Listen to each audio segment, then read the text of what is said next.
¿Sí? A ver, entonces, ¿cómo queda? Fíjense.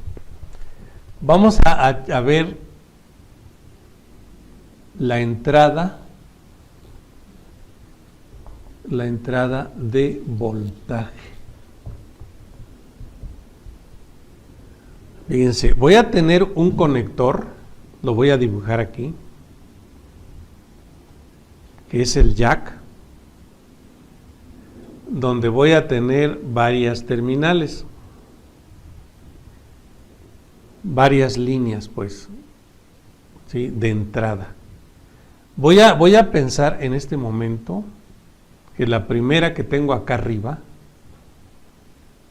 es la del voltaje de entrada, o sea que por aquí van a llegar los 19 voltios. De hecho, yo aquí tendría yo que medir con el voltímetro, y si yo tengo 19 voltios aquí, es indicación de que el cargador, bueno, en este caso la fuente está bien, ¿sí?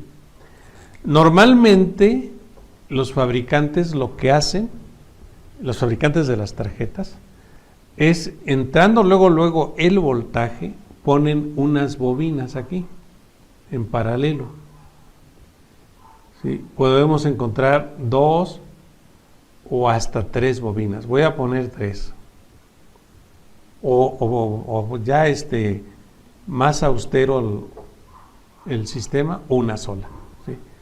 Estas bobinas sirven para filtrar el voltaje. Son unos filtros pasabajos, porque se dice que los 19 voltios pueden venir contaminados con una frecuencia alta, ¿sí? En el caso de las bobinas sería una frecuencia alta, porque las bobinas dejan pasar las frecuencias bajas, pero no dejan pasar las altas, ¿sí? Entonces, si llegara una interferencia de una frecuencia alta, no pasan por las bobinas, ¿sí?, porque las bobinas son filtros pasabajos. Ok, entonces, para las frecuencias altas, también se colocan capacitores aquí. Un montón de capacitores, pero más que nada los capacitores, voy a poner 2, pueden ser más, aquí puedo tener 10 capacitores en paralelo, ¿sí? Estos capacitores están conectados, una punta a la línea de voltaje y otra terminal a tierra, ¿sí? Entonces, estos capacitores se dice que sirven para eliminar el rizo del voltaje. ¿Qué es el rizo? Pues una variación del voltaje, o sea que si mi voltaje tiene que ser así, una línea recta, ese tiene que ser mi voltaje. Si por alguna razón el voltaje ya no es una línea recta, sino empieza a variar así, ¿sí?, entonces este rizo, los capacitores lo cancelan, lo eliminan, ¿sí? Entonces yo aquí estoy simulando que aquí hubo rizo y pasaron por los capacitores y se eliminó el rizo, ¿sí? Entonces eso es lo que hacen los capacitores, eliminar el rizo. Por eso los capacitores es muy común en el medio decirles filtros. ¿Sí? ¿Por qué? Porque están filtrando el voltaje, ¿sí? Pero como lo decía hace rato cuando estábamos viendo la tarjeta, decíamos que todo mundo decimos filtros, son filtros, porque filtran. Es más, vamos a la tienda y pedimos un filtro de tal valor, ¿no? Cuando su nombre apropiado son capacitores. O sea que estos son capacitores.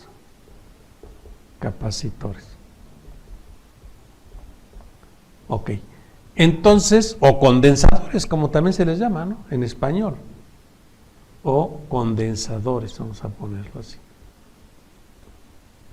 o condensadores. Ok, otra cosa que llega a suceder en muchos equipos, esto no lo hacen todos los equipos, es que aquí a la entrada, donde entran los 19 voltios, ¿sí?, muchos fabricantes colocan un diodo aquí. De hecho, la tarjeta que estamos viendo lo tiene. Un diodo así, conectado a tierra también, ¿sí? El diodo puede ser un diodo normal o puede ser un Zener.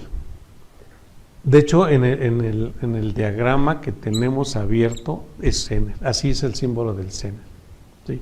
O puede ser un diodo normal. Si el diodo es un Zener, va a tener una doble función. Vean lo curioso, ¿sí? Este es un diodo Zener. Va a tener una doble función. A ver, voy a ver, mi Zener que yo tengo aquí es de 20 voltios en la computadora, ¿sí? Porque dice PAS, esta es la matrícula, y normalmente el último número es el voltaje, normalmente. Entonces dice P4SMAJ20A. O sea, yo si voy a una tienda a comprar este diodo, pues yo lo pediría con toda esta matrícula, porque esta es la matrícula del diodo, la nomenclatura, como se le llama, la nomenclatura, la matrícula, como quieran llamarle, ¿sí? Pero es probable que la tienda no lo maneje así, con esta matrícula, porque la mayoría de las tiendas la manejan con el voltaje. Entonces, sería lo mismo que yo fuera y pidiera un Zener de 20 voltios. Sería exactamente lo mismo. Y entonces ya me darían cualquier matrícula, pero que corresponda a un Zener de 20 voltios, ¿verdad? Esta es la matrícula original. ¿Por qué les digo que va a ser una doble función? Porque si mi Zener es de 20 voltios, una de las funciones de un Zener es regular el voltaje. Se supone que yo estoy aplicando aquí 19 voltios. Ese es mi cargador de 19 voltios. Si por alguna razón este voltaje no fuera de 19, que fuera de 21 o de 22 o incluso más, el Zener lo va a regular a 20, porque esa es su característica del Zener. El Zener lo que reciba, no importa que sea más, lo va a mantener a 20. Esa es la característica de un Zener. Obviamente para lograrlo tiene que tener una resistencia, pero esa resistencia debe estar dentro del cargador. Nosotros no lo vemos. O dentro de la fuente. O sea que dentro de la fuente hay una resistencia y ahí quedaría la caída de tensión, si es que es de más de 20. Esa es una función del Zener, ¿sí? O sea que a lo mejor el usuario se equivoca y le sube a su fuente el técnico, más bien aquí sería el técnico, porque el usuario entonces no lo va a hacer. Regula su fuente en lugar de 19 a 25, pues el Zener lo va a mantener a 20, porque de lo contrario me va a dañar cosas en la tarjeta. Pero obviamente el Zener lo regularía. Esa es una función. ¿Cuál es la otra función? La otra función, o sea, como Zener sería, aquí lo voy a poner como número 1, la función 1, diodo Zener, va a actuar como regulador de voltaje. O sea, cuando un Zener lo usamos como regulador de voltaje, que son los únicos de hecho que se usan como reguladores de voltaje, no hay otro diodo que pueda hacer esa función, ¿sí? El voltaje a la que está hecho es el voltaje a la que regula, ¿sí? Pero hay una segunda función. ¿Cuál es? Que yo pueda invertir este voltaje. O sea, si por alguna razón me equivoco y en lugar de más 19 le aplico menos 19, el diodo conduce, porque el diodo, su cátodo, está hacia el voltaje y su ánodo está a tierra. Y todos los diodos, no importa si es Zener o no es Zener, van a conducir si se polarizan así, ¿sí? Entonces, si yo polarizo el diodo así, me va a actuar como un protector, contra un voltaje inverso,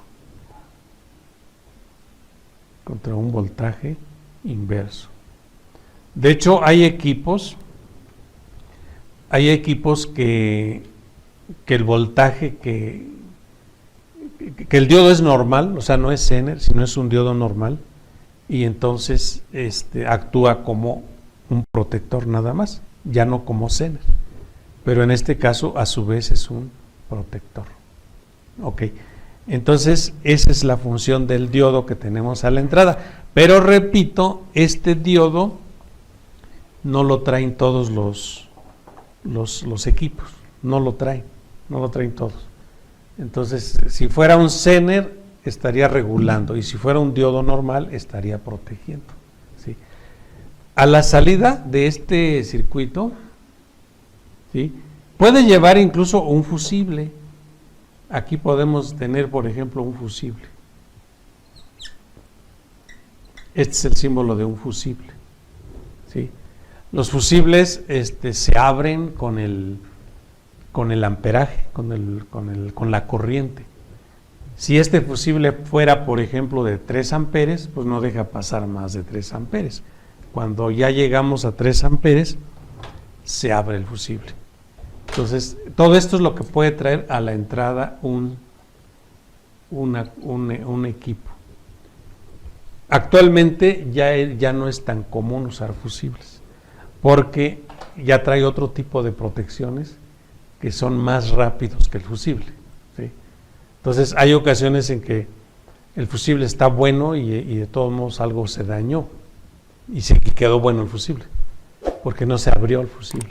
Entonces una protección de sobrecorriente o de sobrevoltaje sería mejor que un fusible. Bueno, y ya después de esto, ya viene, lo voy a cambiar de color porque no se nota muy bien, ya viene un circuito MOSFET, este MOSFET puede tener 3 terminales o puede tener 8 terminales. El que estamos utilizando aquí trae 8. Sí, trae 8.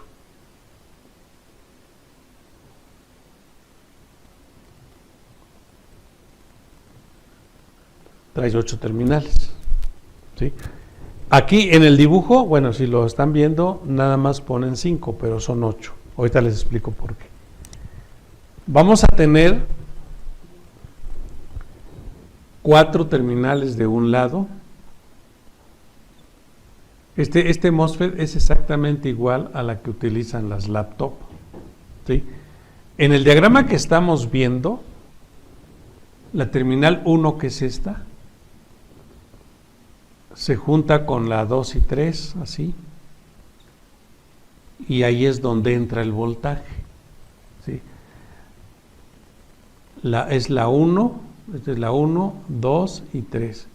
La pata 4 se utiliza como gate.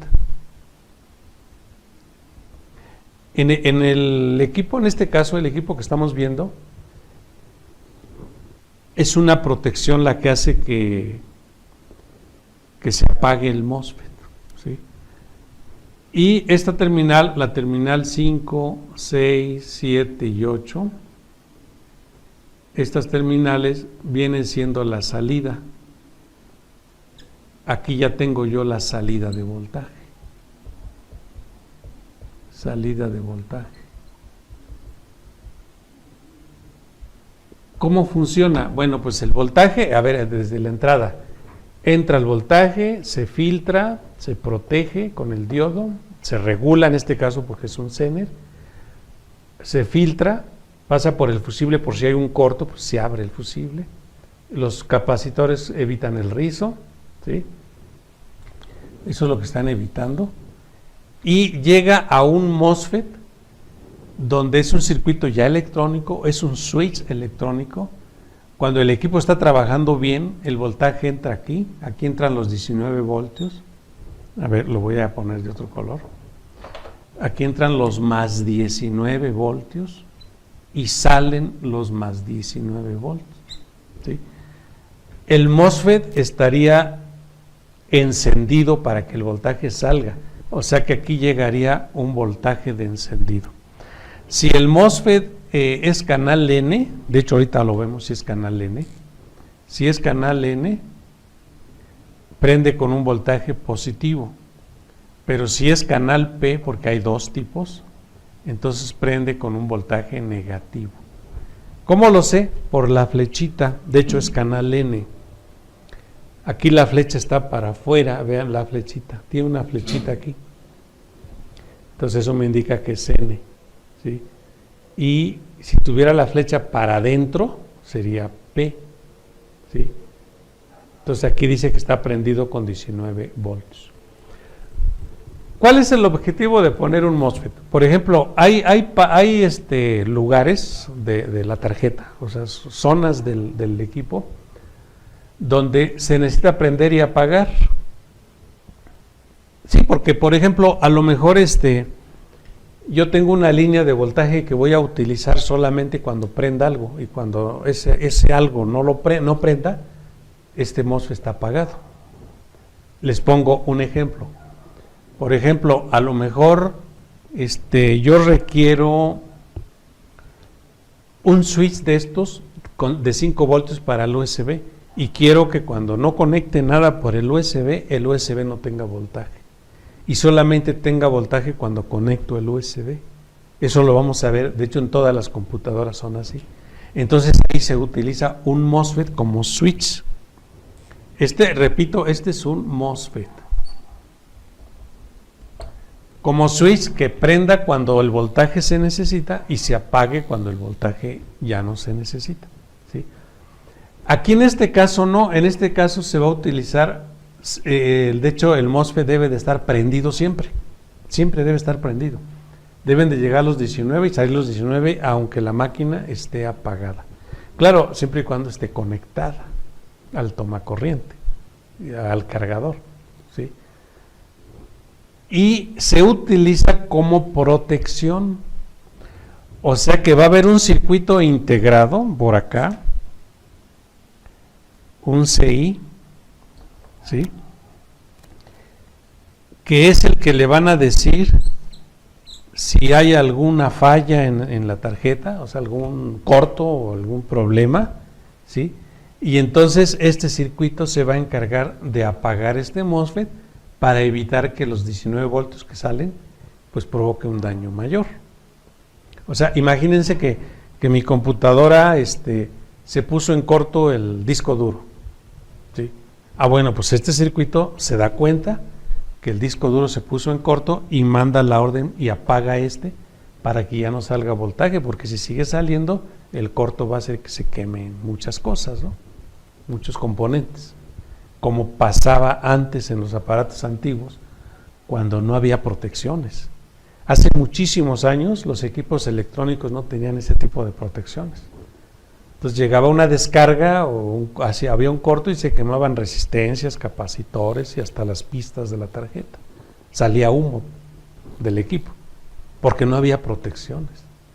Y ahora no, ahora hay una descarga, hay un corto y el equipo no prende y no se quema nada. Entonces nuestra labor como técnicos es ver dónde está el corto, ¿no? ¿Y por qué no se quemó nada? Porque entraron las protecciones. De hecho, aquí ya no tengo espacio, pero lo voy a hacer hacia abajo. Este voltaje de 19 se tiene que ir a una resistencia, lo voy a hacer grandota para que lo memoricen, que normalmente es una resistencia de valor muy bajo, de menos de 1 ohms, ¿sí? Y esta resistencia es la que avisa cuando hay un corto, ¿sí? Esta resistencia le llaman sensora de corriente. ¿Cómo funciona? Es muy sencillo. Toda la corriente que maneja el equipo, sí, ya estoy hablando de corriente, ya no estoy hablando de voltaje, es otra cosa totalmente diferente. Toda la corriente que maneja el equipo pasa por aquí, por la resistencia. Por aquí pasa la corriente, y es corriente, viene de intensidad, ¿sí? O sea, cuando funciona el CD, el disco duro, la pantalla, la memoria, el procesador, todos los componentes, todo lo que es la carga, le llamamos carga en electrónica, toda la carga que consume corriente, toda esa corriente pasa por aquí, porque esta es la entrada principal, es la fuente, es la entrada principal, ¿sí? Entonces, esta corriente va a provocar una caída de tensión en la resistencia, donde aquí es menos y aquí es más, ¿sí? Entonces, cuando los diseñadores diseñaron este circuito, imagínense, vamos a pensar lo que pensó el diseñador. El diseñador dice, por aquí va a pasar la corriente del equipo, toda la corriente, pero esta corriente va a tener un valor X cuando el equipo está bien. O sea, si mi equipo está bien, funciona perfecto, no hay falla, todo está funcionando, así use todo el equipo al 100%, esta corriente va a tener un valor máximo. Imagínense que ese valor máximo fuera de, pues, ¿qué será? De 2.1 amperes. Ese es mi valor máximo, ¿sí? Pero ¿qué pasa? Si mi equipo tuviera una falla, si el CD se puso en corto, si el disco duro se puso en corto, si mi pantalla hizo corto, lo que sea que haya hecho corto, esta corriente va a aumentar. Y al aumentar esta corriente, ese es el aviso de que hay una falla. Al aumentar esa corriente, este voltaje que yo tengo aquí de caída también aumenta, le avisan al integrado y el integrado manda y apaga. Vean lo sencillo, así funcionan las protecciones. De hecho, esta protección en el medio se le conoce como OCP. ¿Por qué OCP? Porque está entrando, porque se está activando con corriente, no con voltaje. OCP quiere decir, en español, es un protector de sobrecorriente, en español. En inglés quiere decir over, que es sobre, C de corriente, P de protector, over corriente protector, eso es lo que quiere decir, ¿sí? Ya dicho en español, pues sería protector de sobrecorriente. O sea que si hay un exceso de corriente, el equipo se tiene que apagar. ¿Pero por qué hay ese exceso de corriente? Pues porque hay una falla. Normalmente cuando hay un corto, lo que aumenta es la corriente, ¿sí? Entonces ese es el sistema. Y hay otro protector que se llama OVP, eso lo vamos a ver posteriormente. El OVP es un protector de sobrevoltaje, Pero las computadoras normalmente, ya sea las All-in-One o las laptop, todas les ponen a la entrada un OCP. Y por eso se usa el MOSFET, porque el MOSFET es un interruptor electrónico que se puede apagar en fracciones de segundo, en milisegundos o en microsegundos. Se apaga antes que se vuele el fusible. Ven lo interesante. Si mi equipo se va a apagar antes de que se vuelva el fusible, pues ¿para qué le pongo fusible, verdad? Mejor no lo ponen. Entonces hay fabricantes de equipos que ya no le ponen fusibles a sus aparatos. O sea que hay circuitos que reaccionan más rápido que el fusible. Bueno, entonces vamos a ver esto en el diagrama. Todas las computadoras así van a venir, ¿sí? Así van a venir, y ya finalmente, después de la resistencia, pues ya se alimentará toda la demás circuitería de la tarjeta, todas las fuentes, todas las partes que requiera los 19 voltios, porque aquí sigo teniendo 19 voltios. O sea, mi voltaje no ha bajado. Entran 19 y salen 19. Y bueno, les hago un comentario, por eso hay videos en el YouTube que dicen que si hay una falla aquí, que hagamos un puente de aquí hasta acá, así, un alambre, que puenteemos todo esto. Pero imagínense si lo hago. Todo lo que acabo de explicar no se llevaría a cabo, o sea, no se concretaría si hago un puente, ¿verdad? Ya no entraría la protección, ya no se corrige el rizo, ya no habría una regulación de voltaje, ya no se apagaría si hay un corto. O sea, todo lo que les acabo de explicar, que es importante, no se haría si hago el puente. Claro, a lo mejor alguien dice, me encontré mi computadora con el MOSFET quemado, lo quité porque estaba quemado, ya no prendía y lo puenteé, le hice un puente. Y prendió y funcionó y así la entregué. Ok, sí está bien, funciona. Pero si llega a haber un problema posteriormente, ya no se va a proteger, ya no voy a tener las protecciones que el fabricante quiso que hubiera en ese equipo, que es algo pues muy importante. O sea, por algo, así sea un mínimo componente, una resistencia de 1 ohms o un capacitor por ahí pequeñito que aparentemente no está haciendo nada, por algo lo puso el fabricante. Son componentes que hacen funciones. Entonces, pues sí, como que no es muy viable o muy correcto puentear cualquier componente. Porque alguien puede decir, bueno, si entran 19 y aquí tengo 19, pues es lo mismo, ¿no? Este punto y este es el mismo, puedo hacer un puente. Entonces eso no es correcto. No es correcto hacerlo. A ver, entonces vamos a ver el diagrama. Antes de hacer las pruebas, vamos a ver el diagrama.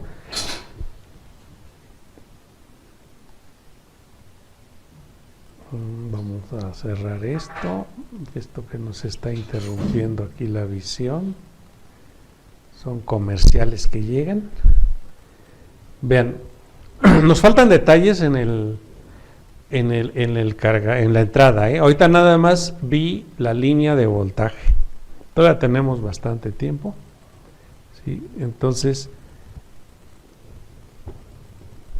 en este conector yo tengo 3 líneas de entrada más las tierras. Tengo 6 líneas.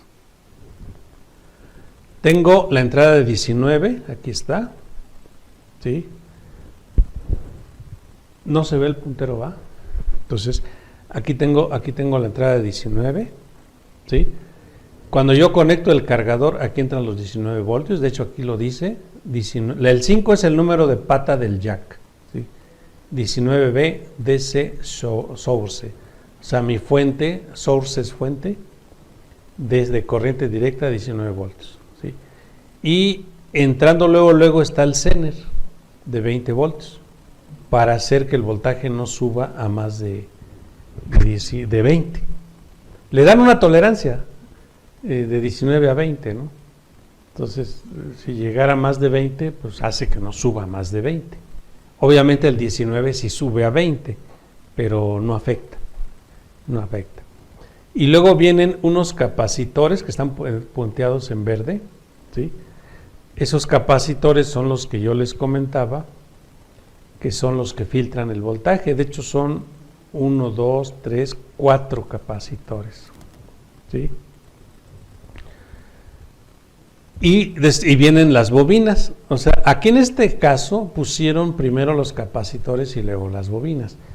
El orden hasta cierto punto no importa, porque da lo mismo que primero se filtren las frecuencias bajas y luego las altas, ¿no? Daría lo mismo. Finalmente, al final del circuito, se filtraron las dos cosas. Entonces, vienen las bobinas, que son los filtros pasabajos, y vienen los capacitores, que son los pasaaltos, ¿sí? Entonces, filtra las frecuencias altas y además elimina el rizo. Y del otro lado también tengo capacitores. Todos son para el mismo objetivo, ¿sí? Para el mismo objetivo. Sigue la línea de voltaje, vienen más capacitores, sigo teniendo 19 voltios, ¿sí? Estos 19 son los mismos que entraron. Las bobinas, estas bobinas, no provocan caídas de tensión. Que quede claro, una bobina no provoca caída. Al no ser que sea una macrobobinota, ¿no? Que aparte de ser bobina tenga una resistencia ya por las vueltas que tenga o por el grueso del alambre y las miles de vueltas que tenga, que ya cree una resistencia, entonces sí habría caída. Pero mientras no, porque lo que tienen son inductancia, son filtraje, es filtraje. Entonces el voltaje sigue pasando y llega al MOSFET, el PQ32, y vean cómo está entrando en el pin 1, 2 y 3, ¿sí? La 4 es gate, y la 5 va a ser la salida, pero en este caso nada más pusieron el 5, pero yo ahí tengo el pin 6, 7 y 8, o sea 5, 6, 7 y 8, aquí están unidos. El MOSFET es de 8 patitas, ¿sí? O sea que yo aquí tengo tengo 4 pines aquí tengo 3 y aquí tengo 1. En resumen, aunque el integrado tenga 8 pines, ahorita lo vamos a ver en la tarjeta, aunque el integrado tenga 8 pines, vamos a considerar como si tuviera yo 3.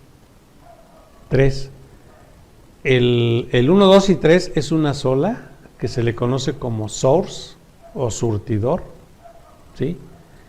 La 4 es el gate, aquí sí está marcado como gate, que es por donde se prende y se apaga el MOSFET. Y la 5, 6, 7 y 8, que no marcaron las 6, 7 y 8, pero sí existen, es el drenador, el drain. Ajá.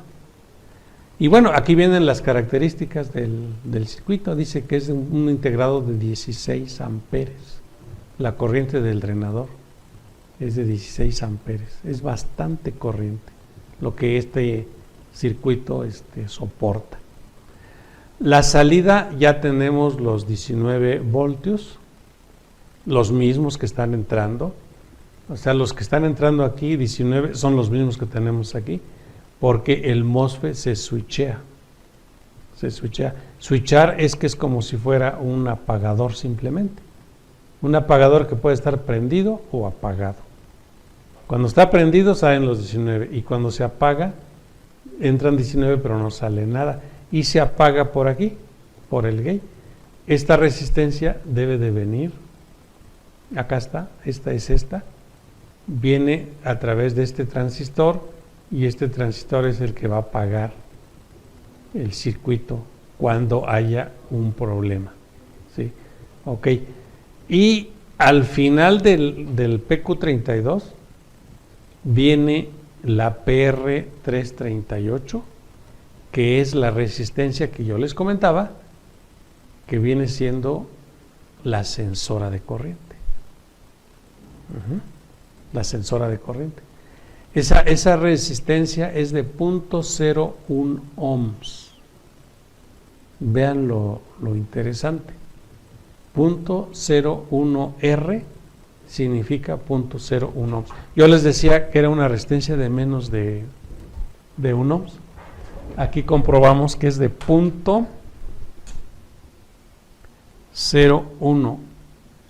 También esto es muy común decirlo, de hecho en las laptops se maneja mucho, decir que es de 10 miliohms, o sea 10 milésimas de ohm, porque 0.01 ohms está en entero, 0.01 ohms entero.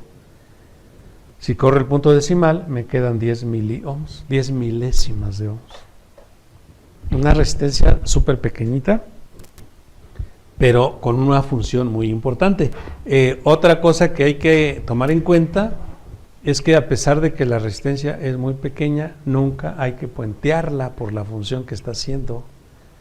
Hay técnicos que se quedaron con la idea de hace algunos años de que cuando la resistencia era pequeña era un fusible. y dicen, no, pues es un .01, es un alambre, le pongo un puente, un alambre. No es un fusible, es la resistencia sensora de corriente. De hecho, en los extremos aquí, donde dice IP, 1P y 2P, ahí se toma la caída, que yo les comentaba, y se manda por medio de esas bobinas a este integrado, al PU7. ¿Sí? Y ese PU7 es el que está detectando el corto, si es que hay corto. Y en la terminal 6 sale la orden, bueno, luego la vamos a seguir, que es la que va a ser el apagado en caso de que haya un corto. ¿Sí? Entonces, ojo, no puentearla. No hay que puentearla. ¿Sí? Y bueno, finalmente a la salida de esa resistencia, donde dice Bin, aquí donde dice Bin, ya ahí en ese punto tengo ya los 19, ya con todos los pasos que vimos y con todas las características que vimos, y ese voltaje ya estaría listo para utilizarse. ¿Sí? O sea que ahí vamos a conectar todas las fuentes que faltan, los circuitos que se vayan a alimentar con 19 voltios, se conectarán ahí. Es una arteria principal, yo así le puse, es la arteria principal del equipo, la línea principal de voltaje, y de hecho en esa línea principal muchas veces vamos a tener problemas de corto, porque va a todas las fuentes, va a varios capacitores, y muchas veces esos capacitores se ponen en corto y se refleja hasta aquí. O sea que es una pista, de ahí va a salir una pista de circuito impreso que va a recorrer toda la tarjeta y va a alimentar a toda la tarjeta con 19 volts. Por eso se dice que es la arteria principal.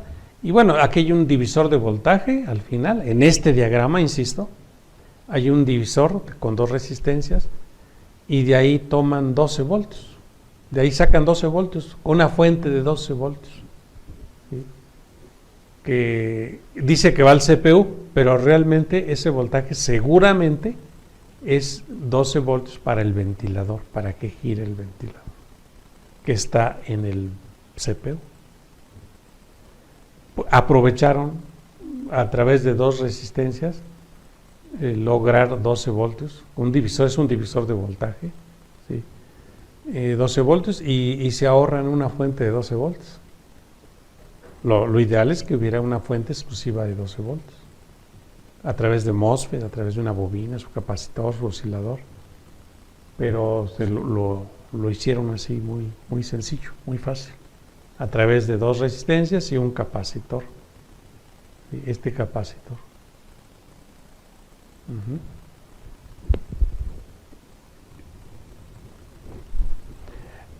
Hablando de los capacitores, les voy a hacer una aclaración porque muchos técnicos tienen esa confusión. Fíjense, hace muchos años era muy común decir que los capacitores que filtraban el voltaje eran capacitores polarizados, les llamaban filtros, otros les llamaban electrolíticos por el material que usaban, ¿sí? Les pusieron varios nombres, aunque insisto, son capacitores también. Y también se decía que los electrolíticos tenían polaridad, tenían su negativo y su positivo, y todo eso fue correcto, es correcto, actualmente sigue siendo así, ¿sí? Y nos decían, en ese entonces nos decían que los capacitores que no tenían polaridad como estos, no eran para filtrar, que eran para acoplar señales, para desacoplar señales, eran no polarizados, eran fijos, le llamaron fijos así. De hecho, electrolítico también es filtro, también es fijo, perdón. ¿Sí? Pero en la actualidad todo esto ha cambiado. ¿Por qué? Porque esa teoría era válida en ese entonces y ahora es diferente. Lo que pasa es que hace algunos años las fuentes no eran conmutadas, ¿sí? Y entonces el voltaje de la línea, el voltaje de la línea que tenemos de 127 voltios era de 60 Hz. ¿Sí? Entonces 60 Hz se consideraba una frecuencia muy baja. De hecho es muy baja. ¿Sí? Entonces para filtrar un voltaje, fíjense, si yo tuviera un voltaje, si mis 19 voltios que tengo aquí, si estos 19 voltios los hubiera sacado con un transformador de la línea, el rizo sería de 60 Hz. ¿Sí? Y entonces estos pequeños capacitores que yo tengo aquí ahora, que están bien pequeñitos, tendrían que ser unos filtrotes grandotes de 1000 microfaradios, de 1200, de 1500, de 2200. ¿Sí? El más pequeño era de 1000. ¿Sí? ¿Por qué? Porque el rizo era de 60 Hz y para filtrar 60 Hz necesitaban capacitores grandotes. ¿Sí? Ahora no. Ahora mi fuente, el cargador de la lab o la fuente que alimenta la All in One, es una fuente conmutada. Entonces estos 19 voltios que yo tengo aquí ya no vienen de una fuente de 60 Hz, sino vienen de una fuente de miles de Hz. ¿Sí?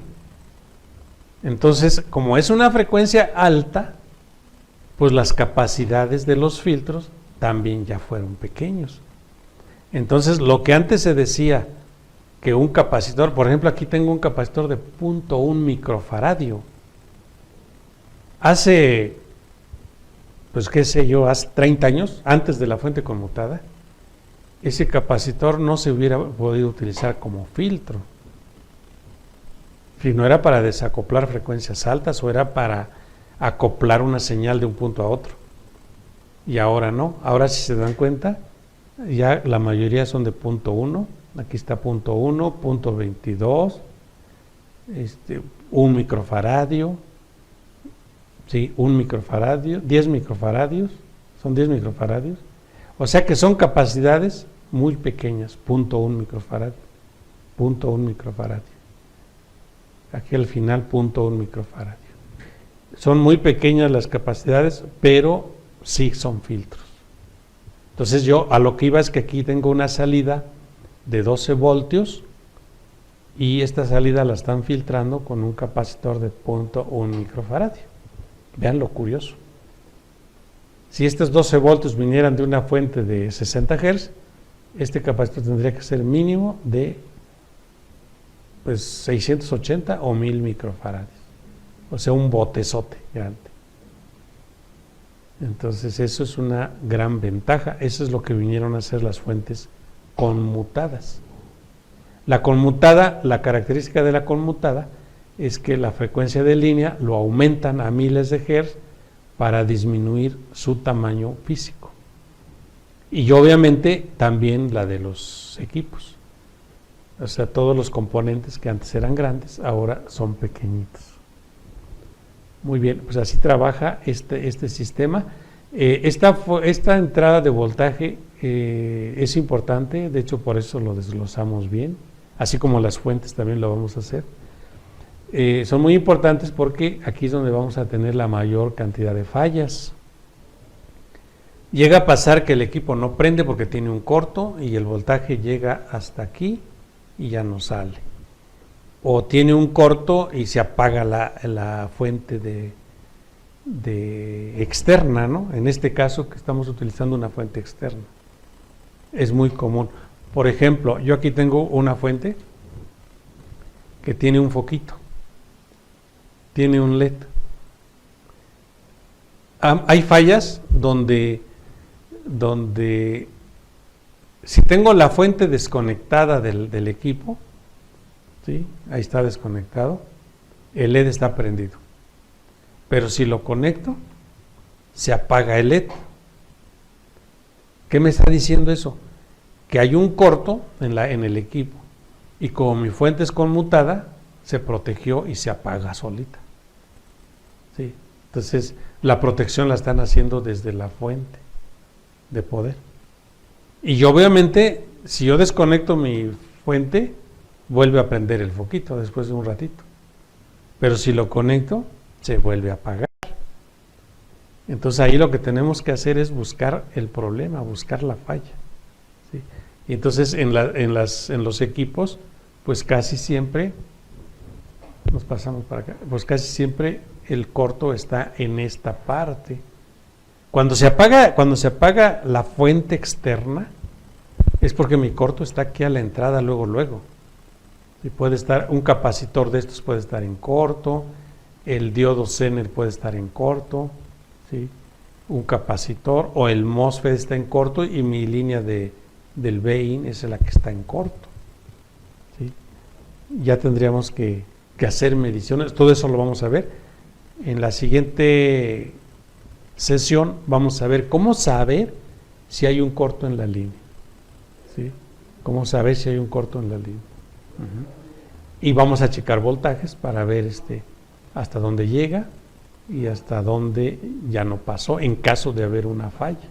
Si yo tengo voltaje hasta aquí donde dice BIN, pues es lógico que toda esta parte está bien y tampoco tengo un corto en la tarjeta, porque si tengo un corto el voltaje se cae o se apaga mi fuente, ¿sí? Eso es importante, ¿sí? Que esta línea puede tener un corto. Ahora, esta línea, yo les comentaba, el BIN va a toda la tarjeta. Entonces, cuando hay un corto, el corto puede estar en cualquier parte, no necesariamente aquí. Se refleja aquí porque pues, toda esta línea está conectada a toda la máquina, pero puede estar en cualquier fuente de poder.